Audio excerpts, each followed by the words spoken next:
The U.S. has spent billions of dollars to protect soldiers in Iraq from makeshift bombs, the so-called IEDs. But the bomb makers are also getting more sophisticated, and the death toll continues to rise. The Pentagon reported just this week that IEDs now account for nearly 80% of all military deaths in Iraq.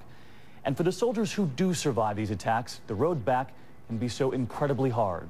ABC's Jonathan Karl tonight with some remarkable stories of resilience. Good.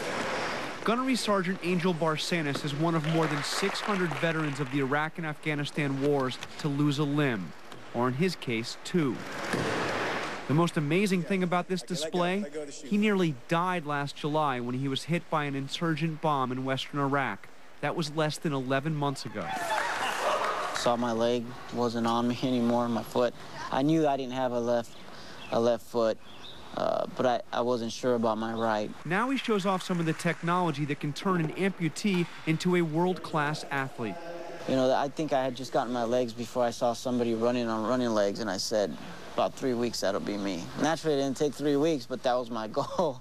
Mike McNaughton has two different artificial legs. One for running, extremely light. It stores energy and acts like a spring. The other, heavier, uses artificial intelligence to help anticipate his movements. And then you can adjust it the way you want. Like when I run, like playing soccer, I can adjust it where it swings out a little quicker. No one has inspired more of these amputees than Major Dave Roselle.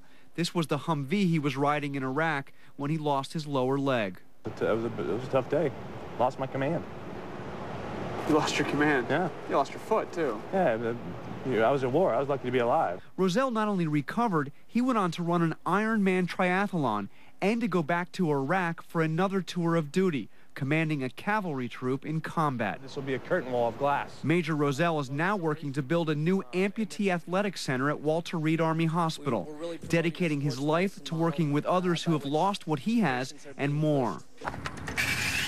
People like Rich Ingram, who lost his arm in Iraq. He says Roselle approached him while he was still in the hospital with an audacious challenge. I'm going to start doing triathlons. I said, you want to do it? I said, Dave, I've never really swam, I've never really biked, but dude, I'm in, man. And now, just 2 years after losing his arm, he is out in San Francisco training for his 7th triathlon. Jonathan Karl, ABC News, at the Walter Reed Army Medical Center.